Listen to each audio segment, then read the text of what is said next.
अस्सलाम वालेकुम स्टूडेंट, कैसे हैं आप सब। उम्मीद करता हूं कि आप सब खैर आफियत से होंगे। आपके पास हाजिर हुआ हूं आज मैं एक नई वीडियो के साथ, जिसके अंदर आज जो है हम कोऑर्डिनेट ज्योमेट्री के बारे में पढ़ने वाले हैं।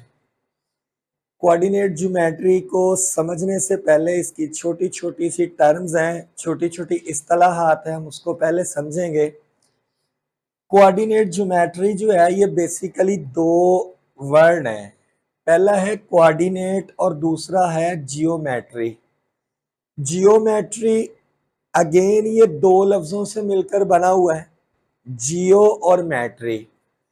जब हम इसके लफ्जी मानी की तरफ गौर करें तो जियो का मतलब होता है जमीन और मैट्री मीन पैमाइश, यानी जमीन की पैमाइश। जब हम मैथ के अंदर यानी in the branch of math इसको हम स्टडी करते हैं तो हम ये कहते हैं the study of different shapes. The study of different shapes, इसको हम नाम देते हैं जियोमेट्री का। यानी रियाजी के अंदर हम मुख्तलिफ अशकाल का मुताला करते हैं, उसकी स्ट्रक्चर किस तरह की है, या शक्ल को डिफाइन कैसे करते हैं। तो जब उनकी मेजरमेंट हम करते हैं तो उसे हम नाम देते हैं जियोमेट्री का। अब जब इसके साथ लफ्ज है कोऑर्डिनेट, लफ्जी मतलब जो कोऑर्डिनेट का हम लेते हैं वो रिलेशन को जाहिर करता है, ताल्लुक को जाहिर करता है। यानी कोई जो है दो चीजों के दरमियान ताल्लुक है, तीन के दरमियान है, चार के दरमियान है, यानी आपस में रिलेशन को, रवाबत को, ताल्लुक को जाहिर करने का नाम जो है ना वो कोऑर्डिनेट है। यानी किसी एक्शन की तरफ जाना, to bring into a action, कोई मूवमेंट है, इन चीजों का जो है वो लफ्जी मतलब हम कोऑर्डिनेट में लेते हैं। जब हम रियाजी के अंदर इकट्ठा कोऑर्डिनेट ज्योमेट्री की बात करते हैं तो हम ये कहते हैं कि ये एक जियोमेट्री की शाख है, यानी ब्रांच है जियोमेट्री की, जिसके अंदर हम स्टडी करते हैं प्लेन में यानी सरफेस में ऑर्डर पेयर्स को। अब ऑर्डर पेयर्स, इनको उर्दू में हम मुतरत्तब जोड़े कहते हैं, उसकी स्टडी का नाम, उनका आपस में क्या ताल्लुक है, उसका आपस में क्या रिलेशन है, इसको हम नाम देते हैं कोऑर्डिनेट ज्योमेट्री का। यानी the branch of geometry which deals the study of order pairs in a plane is called coordinate geometry. अब जो ऑर्डर पेयर हैं उसके अंदर दो चीजें हैं, यानी ऑर्डर पेयर को जब हम डिफाइन करते हैं तो उसके अंदर फिर रियल नंबर्स आते हैं। रियल नंबर की एक खास तरतीब होती है, एक खास ऑर्डर के साथ उनको लिखा जाता है, उनको ऑर्डर पेयर्स कहते हैं। अब उन ऑर्डर पेयर के अंदर एक्सिस लिखे जाते हैं, यानी एक्स एक्सिस की वैल्यूज लिखी जाती है, वाई एक्सिस की वैल्यूज लिखी जाती हैं। अब वो एक्सिस, जो पहली वैल्यू हम ऑर्डर पेयर के अंदर लिखते हैं उसे हम एक्स एक्सिस की वैल्यू कहते हैं, जो दूसरी हम लिखते हैं उन्हें वाई एक्सिस की वैल्यू कहते हैं। अब बेसिकली एक्सिस क्या होते हैं, एक स्ट्रेट लाइन होती है जिसके गिर्द, जिसके अबाउट कोई भी बॉडी रोटेट करता है उसे हम एक्सिस का नाम देते हैं। जैसा कि एक्सिस ऑफ अर्थ हमने पढ़ा हुआ है, इसी तरह एक्सिस की एक और भी डेफिनेशन की जाती है। एक ऐसी लाइन होती है, एक ऐसी खत मुस्तकीम लाइन होती है जिसके गिर्द एक सिमेट्री कायम हो जाती है, जैसे कोन के एक्सिस होते हैं।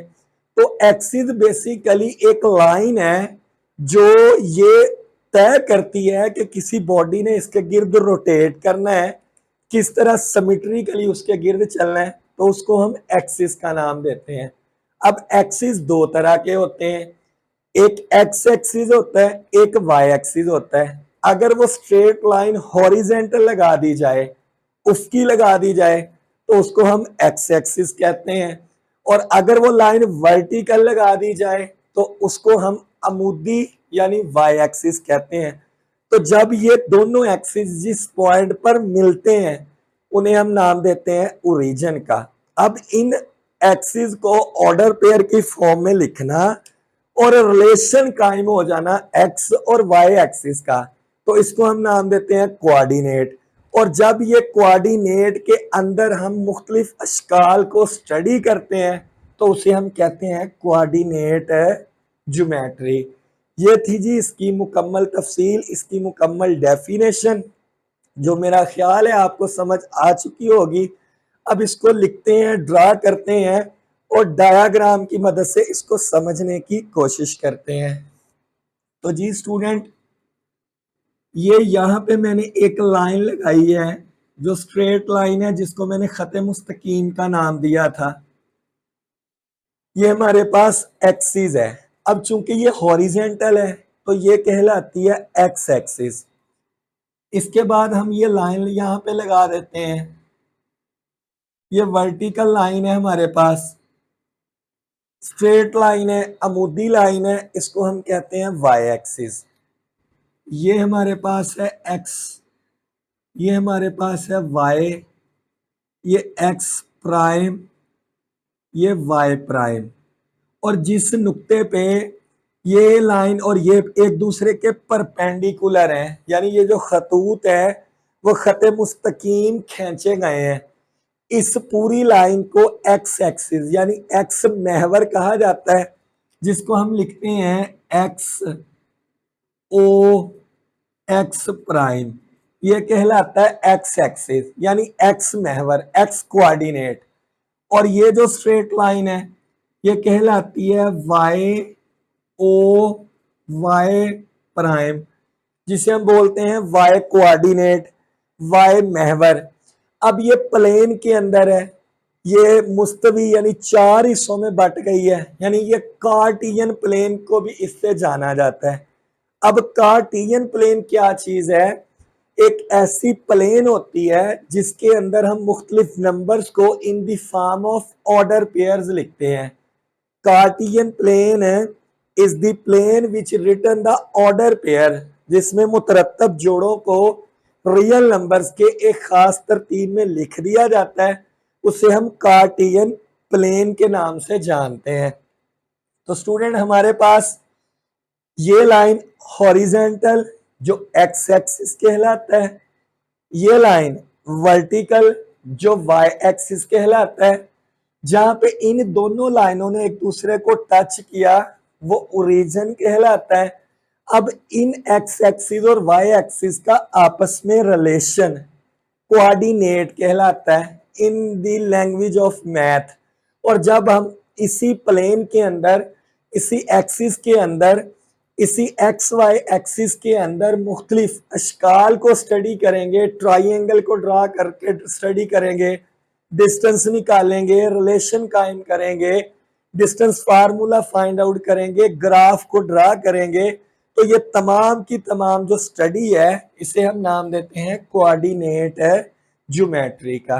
Clear student? मेरा ख्याल है कि आपको कोऑर्डिनेट ज्योमेट्री की मुकम्मल जो थ्योरी है वो समझ आ चुकी होगी।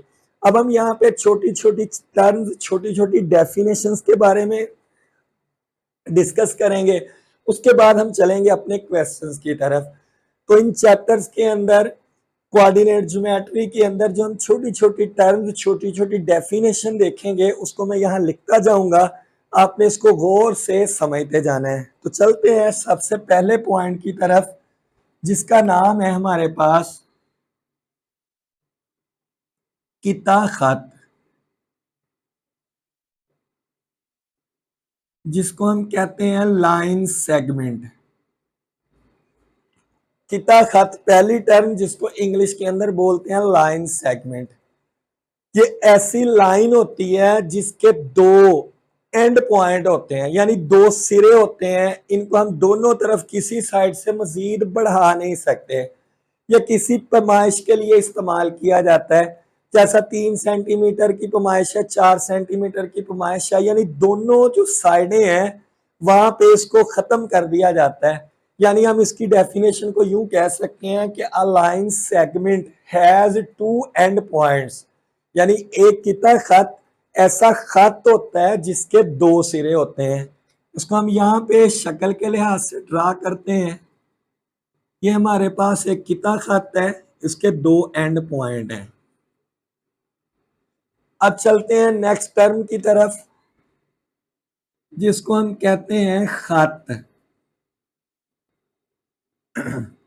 इंग्लिश के अंदर इसको हम कहते हैं लाइन। खत उर्दू में, इंग्लिश में इसके लिए लफ्ज यूज होता है लाइन। अब लाइन क्या चीज है, इसका कोई एंड पॉइंट नहीं होता, इसका कोई सिरा नहीं होता, यानी इसको दोनों तरफ जिधर मर्जी हम बढ़ा सकते हैं। तो इसकी हम डेफिनेशन करते हैं, a line has no end point. खत एक ऐसी लाइन होती है जिसका कोई सिरा नहीं होता। तो इसकी हम शक्ल की तरफ बढ़ते हैं, इसके दोनों तरफ एरो लगा दिया जाता है, यानी इसको दोनों तरफ जितना दिल करे हम आगे की तरफ, इधर की तरफ बढ़ा सकते हैं। अब चलते हैं थर्ड टर्म की तरफ।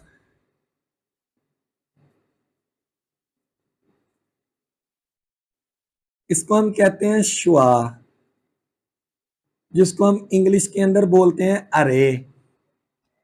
शुआ इंग्लिश में अरे, ये ऐसी जिसका एक सिरा होता है, यानी अरे has only one and point, यानी एक तरफ इसके हेड लगाया जाता है, इसको जितना दिल करे हम आगे की तरफ बढ़ा सकते हैं, और दूसरी तरफ जो है उसका सिरा होता है। चलते हैं इसकी शक्ल की तरफ।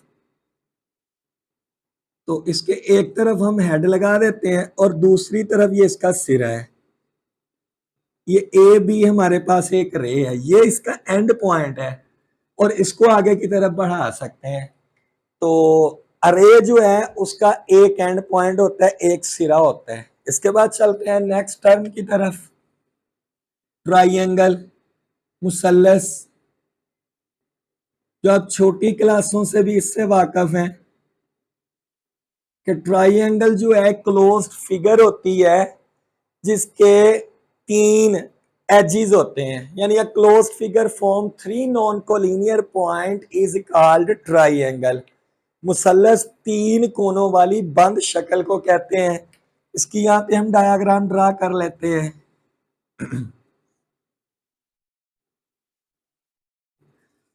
अब इस ट्राइंगल की 6 अकसाम है। ट्राइंगल है 6 टाइप, जिसके अंदर 3 इजला के लिहाज से है, 3 जावियों के लिहाज से है। तो उसको हम यहाँ जल्दी जल्दी जरा डिस्कस कर लेते हैं। पहले जिले के लिहाज से चलते हैं, 3 इसकी अकसाम है। मसावी इजला मुसल्लस है, जिसे इक्वलेटरल ट्राइंगल कहते हैं। मसावी उसका कैन मुसल्लस है, जिसे आइसोसेलेस ट्राइंगल कहते हैं। और मुख्तलिफ अज़ला मुसल्लस है, जिसे हम स्केलन ट्राइंगल कहते हैं। अगर किसी मुसल्लस के, किसी ट्राइंगल की तीनों साइडें आपस में बराबर हैं तो वो कहलाती है इक्वलेटरल मसावी इजला। अगर किसी मुसल्लस के सिर्फ 2 जिले बराबर है, 2 साइडें इक्वल हैं, तो वो कहलाती है मसावी उसकैन यानी आइसोसेलेस। और अगर किसी मुसल्लस के किसी भी जिले की किसी भी साइड की पैमाइश आपस में मिलती नहीं है, यानी मुख्तलिफ है, तो उसे हम कहते हैं स्केलन ट्राइंगल, यानी मुख्तलिफ इजला मुसल्लस। इसके बाद 3 अकसाम जो हैं वो एंगल के लिहाज से हैं। सबसे पहली है एक्यूट, यानी हादा जाविया मुसल्लस। ऐसी मुसल्लस होती है जिसके तीनों जाविये हादा होते हैं, यानी 90 से छोटे। 3 के 3 एंगल अगर 90 से छोटे हैं, लेस देन 90 हैं, तो वो एक्यूट ट्राइंगल कहलाती है, यानी हादा जाविया मुसल्लस। इसके बाद राइट एंगल ट्राइंगल है, यानी कायमा जाविया मुसल्लस है। वो मुसल्लस होती है जिसका एक जाविया जो है वो 90 डिग्री का होता है, यानी one angle must be equal to 90। वो ट्राइंगल कहलाती है राइट एंगल ट्राइंगल। और लास्ट जो एंगल के लिहाज से इकसाम है वो है मनफरजा जाविया, यानी उपट्यूज ट्राइंगल कहलाती है, जिसका एक जाविया 90 से बड़ा लेकिन 180 से छोटा होता है। ऐसी मुसल्लस को मनफरजा जाविया मुसल्लस जो है वो कहते हैं। इसके बाद चलते हैं नेक्स्ट टर्म की तरफ, जिसका नाम है मुस्ततील, और इंग्लिश के अंदर इसको हम बोलते हैं रेक्टेंगल। अब ये 4 कोनों वाली शक्ल होती है, 4 इसके एजेस होते हैं, 4 साइड्स होती हैं, ठीक है। नॉन कोलिनियर पॉइंट से जो 4 एजेस से मिलती हैं, यानी 4 कोनों वाली जो बंद शक्ल है उसको ट्राइंगल रेक्टेंगल कहते हैं। उसकी कुछ शर्तें हैं। नंबर 1 जो है वो ऑपोजिट साइड्स आपस में इक्वल होनी चाहिए, यानी आमने सामने के अजला आपस में लंबाई में इक्वल हो और हर जाविया जो है वो 90 डिग्री का हो, तो उसे हम कहते हैं मुस्ततील यानी रेक्टेंगल।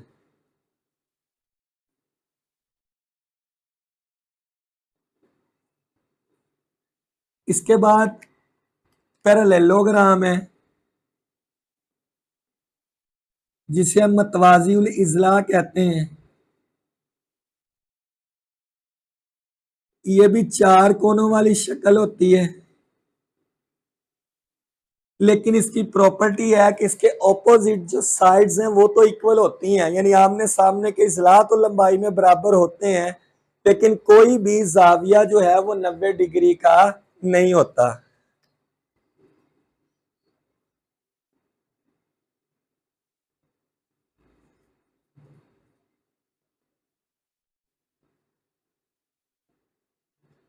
ये हमारे पास पैरेललोग्राम, जिसके ऑपोजिट साइड्स आपस में इक्वल होती हैं और कोई भी जाविया 90 डिग्री का नहीं होता। इसके बाद है स्क्वायर, जिसे हम मुरब्बा का नाम देते हैं।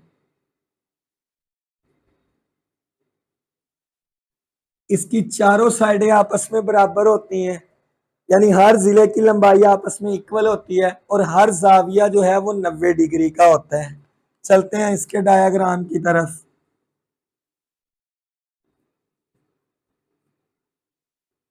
और ये जो तमाम है तीनों की तीनों, इनको कहते हैं चकोर, यानी ये चार कोनों से मिलकर बनती है, जिसको क्वाड्रेटरल कहते हैं। ये हमारी वो छोटी छोटी डेफिनेशंस थी, इसकी थ्योरी थी कोऑर्डिनेट ज्योमेट्री के मुतालिक।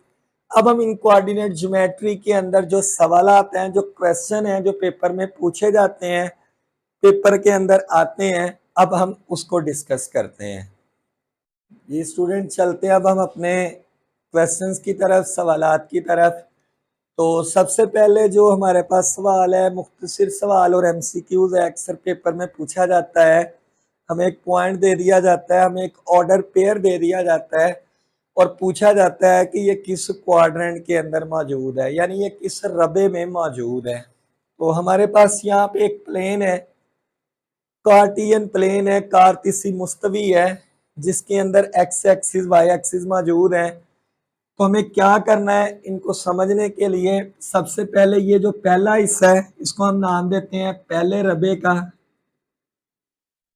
ये हमारे पास मौजूद है दूसरा रबा, ये हमारे पास है तीसरा रबा और ये हमारे पास मौजूद है चौथा रबा। अब ये जो प्लेन है एक्स और वाई से मिलकर बनी है, तो इसको कहते हैं एक्स वाई प्लेन।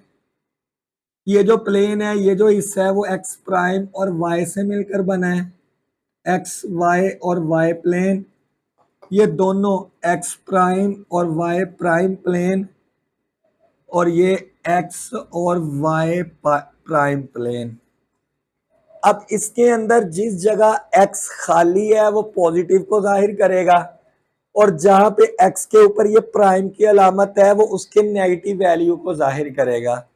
इसी तरह वाई जो खाली है वो पॉजिटिव को जाहिर करेगा, और जिसके ऊपर ये अलामत है ये नेगेटिव को जाहिर करेगा। तो इस तरह ये हमारे पास चार प्लेन है। तो जरा गौर करें, यहाँ एक्स और वाई खाली हैं तो यहाँ पे दोनों पॉजिटिव होंगे, यानी ऐसा हम ऑर्डर पेयर लिखेंगे जिसके अंदर एक्स की वैल्यू भी पॉजिटिव होगी और y की वैल्यू भी पॉजिटिव होगी। यानी हम कह सकते हैं कि हमारे पास जो पहला रबा है, पहला क्वाड्रेंट है, उसमें x और y दोनों पॉजिटिव होते हैं। ये हमारे पास ऑर्डर पेयर है। इसके बाद चलते हैं दूसरे की तरफ, x प्राइम, यानी जहां पे प्राइम आ गया इसका मतलब x की वैल्यू नेगेटिव है, y खाली है। तो दूसरे रबे के अंदर जो x है वो माइनस में होता है और जो y है वो पॉजिटिव होता है। तो ये दूसरे रबे में मौजूद है, दूसरे क्वाड्रेंट में। अब इसकी तरफ चलते हैं, ये प्लेन दोनों बार के है, एक्स प्राइम वाई प्राइम, तो इसका मतलब इसमें एक्स भी नेगेटिव होगा और वाई भी नेगेटिव होगा। इसके बाद चलते हैं इसकी तरफ, एक्स खाली है, एक्स यानी पॉजिटिव, y के ऊपर प्राइम है नेगेटिव, तो ये आ जाएगा जमा का 2 और y चूंकि माइनस है इस वजह से माइनस का 5। तो इस तरह से हमें कोई भी वैल्यू वो देख के ऑर्डर पेयर में पूछ सकता है कि बताइए ये किस क्वाड्रेंट में मौजूद है। तो आपने करना क्या है, उसकी वैल्यू को देख लेना, इसी तरह आपने एक प्लेन ड्रा कर लेनी है, रट्टा लगाने की कोशिश नहीं करनी, इसको समझ के करना है। और पहला और तीसरा, पहले में दोनों पॉजिटिव है, तीसरे में दोनों नेगेटिव है। दूसरे और चौथे में, दूसरे में एक्स प्राइम है, एक्स नेगेटिव है, और चौथे के अंदर जो है वो वाई नेगेटिव है। तो इस तरह आप इसका कोई भी क्वेश्चन जो है वो इजीली कर सकते हैं। इसके बाद हमें ग्राफ बनाने वाला बाद का क्वेश्चन आ जाता है।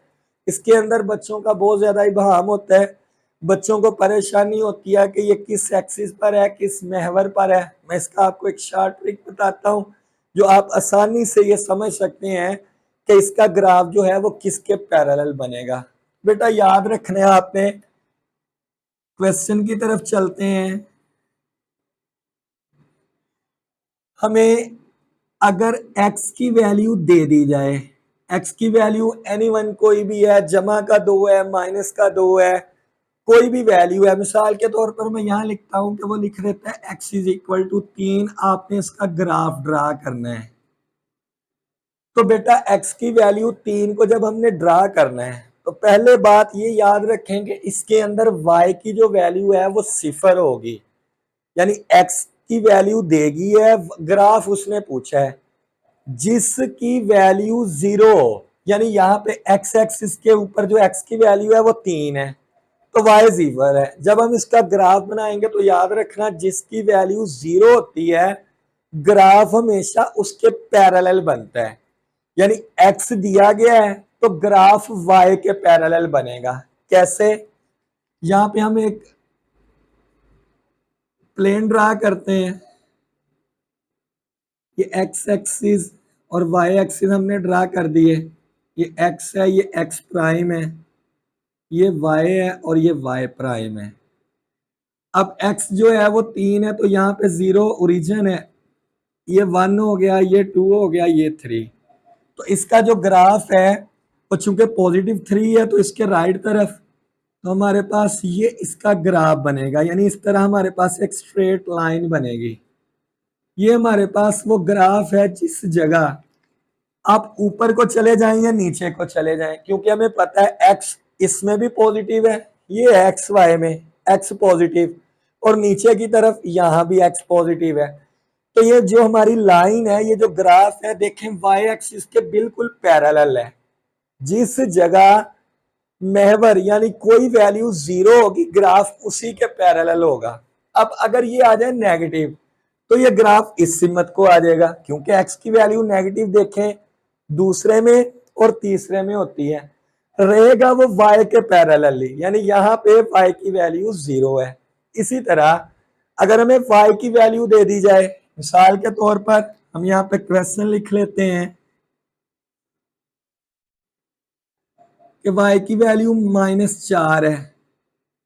अब y नेगेटिव हमें पता है, यहां से प्राइम ये है और ये है, यानी तीसरे और चौथे में y की वैल्यू नेगेटिव है। अब यहाँ पे आपको नजर आ रहा है कि x की वैल्यू नहीं दी हुई, उसने कहा है कि इसका ग्राफ बताएं या वो क्वेश्चन पूछ ले एमसीक्यूज आ जाए। तो क्या मैंने बात बताई कि जिसकी वैल्यू दी गई होगी वो आपसे पूछेगा कि बताइए इसका ग्राफ किस तरह का बनेगा। तो इसमें क्या नहीं दिया हुआ, x, यानी x यहाँ पे 0 है तो इसका ग्राफ x के पैरेलल बनेगा। अब बना के चेक करते हैं। ये हमारे पास y एक्सिस आ गया, ये हमारे पास x एक्सिस आ गया।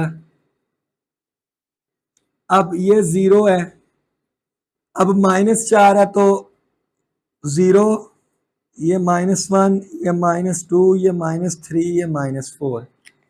तो हमारे पास ये ग्राफ बना इसका। अब जरा गौर करके देखें कि इसका जो ग्राफ है वो हमारे पास एक्स एक्सिस के पैरेलल है, और रबा क्वाड्रेंट तीसरे और चौथे को ये टच कर रहा है, तो तीसरे में y नेगेटिव है और चौथे में y नेगेटिव है। तो इस तरह हम कोई भी क्वेश्चन जो है वो कर सकते हैं। इसी तरह हमें तो पूछेगा ये किसके पैरेलल है, तो जब y 0 है तो y के पैरेलल है, x 0 है तो x के पैरेलल है। ये किस रबे को टच करेगा, x पॉजिटिव, जहां जहां ये टच करता है वो उस क्वाड्रेंट के अंदर लाई करेगा। तो इस तरह के बेशुमार क्वेश्चन आपसे जो है वो पूछे जाते हैं। अब हम बढ़ते हैं अपने अगले क्वेश्चन की तरफ। जी स्टूडेंट, हम चलते हैं अपने नेक्स्ट क्वेश्चन की तरफ। हमें ये क्वेश्चन दिया गया है 2x plus 3y minus 1 is equal to 0, और हमसे पूछा ये गया है क्वेश्चन के अंदर कि आपने इसमें से m और c की कीमत निकालनी है, और एक लाइन की इक्वेशन है जिसे हम कहते हैं, आपने ये ज़बानी याद रखनी है, y equal m x plus c. इससे आपने कंपैरिजन करना है, मवाजना करके आप m और c की कीमत निकालेंगे। तो हम सबसे पहले क्या करेंगे, अपनी इस इक्वेशन को इस जैसा बनाएंगे, यानी y को इक्वेशन के एक तरफ और दूसरी वैल्यू को दूसरी तरफ लेकर जाएंगे। तो हम सबसे पहले 3y इधर ही लिखा रहने देते हैं। तो y को हमने पहले एक तरफ रखना है, x वाली साइड को उधर लेके जाएंगे तो माइनस का 2x हो जाएगा, और 1 माइनस का उधर गया तो प्लस का 1। अब हमें इससे कंपेयर करें तो गौर करें y की वैल्यू अकेली है, खाली रखनी है। इससे पहले 3 है तो पूरी इक्वेशन को 3 पे आप डिवाइड कर दें। तो y इक्वल जब 3 पे डिवाइड करेंगे तो नफी 2/3, और इसको डिवाइड करेंगे तो 1/3। अब हम मुवाजना करते हैं कंपैरिजन। x से पहले m है तो इधर x से पहले हम -2/3, तो हमारे पास m की कीमत आ जाएगी -2/3। कांस्टेंट c और यहाँ c की कीमत हमारे पास है 1/3। तो हमने m और c की जो है वो कीमत निकाल ली। इसी तरह चलते हैं अगले क्वेश्चन की तरफ। सेम उसी तरह हमने y को एक तरफ रखना है, बाकी वैल्यूज दूसरी तरफ। तो y इधर -2y है तो ये रहेगा -2y, x उधर जाएगा तो माइनस का x, ये ऑलरेडी इधर मौजूद है तो माइनस का 2। अब हमें चाहिए y की वैल्यू, चूंकि y से पहले -2 है, खाली करना है अलहदा, तो पूरी इक्वेशन को -2 पे हम कर देंगे डिवाइड। जब इसको करेंगे तो माइनस से माइनस कट के 1/2 आ जाएगा, और जब ये माइनस पे डिवाइड होगा तो +2 को 2 पे डिवाइड करेंगे 1। अब उसी तरह कंपैरिजन करना है, x से पहले m है तो इधर 1/2 है, और इधर कांस्टेंट 1 है, और इधर c है तो c की कीमत आ गई 1। तो m हमारे पास 1/2 है और c की वैल्यू 1 है। इसी तरह के और भी क्वेश्चन हम जो है वो इसी पैटर्न से, इसी तरीकाकार से कर सकते हैं। अब चलते हैं जी अगले क्वेश्चन की तरफ। हमें एक इक्वेशन दे दी गई है, और क्वेश्चन ये है कि वेदर द पॉइंट, ये जो हमें पॉइंट यानी ऑर्डर पेयर दिया गया है, हमने बताना है कि ये पॉइंट जो है वो इस लाइन पर लाई करता है कि नहीं, यानी इस लाइन पर मौजूद है कि नहीं, इस लाइन पर वाकया है या नहीं। तो हमें क्या करना है बेटा, हमें ऑर्डर पेयर में जो जो वैल्यूज हैं वो x और y की जगह हम पुट कर देंगे। पुट करने के बाद अगर इस साइड का आंसर भी 0 आ गया तो ये पॉइंट इस लाइन पर लाई करेगा, और अगर x की जगह 2, y की जगह 3 पुट करने से इसका जवाब 0 के अलावा कोई भी आया, यानी इक्वल ना आया, तो हम कह देंगे कि ये पॉइंट इस लाइन पर लाई नहीं करता। तो करते हैं जी इसको दर्ज। x की जगह 2 दर्ज करेंगे, y की जगह पे 3 + 1, 2 ज़रब खाएगा तो 4 हो जाएगा, ये नफी 3 + 1, 4 और 1 5, 5 से 3 गए 2, तो 2 जो है वो बराबर नहीं है 0 के, यानी हमने यहाँ लाइन लगानी है कि 2 नॉट इक्वल टू 0। तो मैंने आपको बताया कि इसका जवाब 0 के अलावा निकल आया, तो हमें लिख देंगे कि 2 और 3 is not like this line, यानी ये नुक्ता जो है, ये जो ऑर्डर पेयर है, ये जो मुतरतब जोड़ा है, वो इस लाइन पर वाक़ई नहीं है। इसके बाद चलते हैं अगले क्वेश्चन की तरफ। तो x की जगह पे हमने पुट कर देना है 2, तो y की जगह पे 5 + 1, अब 2 को 2 से ज़रब देंगे तो 4, ये -5 + 1, 4 और 1 5, 5 नफी 5 0 आएगा, तो ये जीरो जो है वो जीरो के इक्वल निकल आया है। तो हम ये कह देंगे कि ये जो पॉइंट है, ये जो नुक्ता है, ऑर्डर पेयर है, वो इस लाइन पर मौजूद है, यानी this point is lie on this line, यानी ये इस लाइन पर मौजूद है। तो ये वो क्वेश्चन है जो शॉर्ट क्वेश्चन के अंदर और एमसीक्यूज के अंदर कोऑर्डिनेट ज्योमेट्री के मुतालिका पूछे जाते हैं। तो नेक्स्ट वीडियो तक मुझे दीजिएगा इजाजत। अल्लाह हाफिज।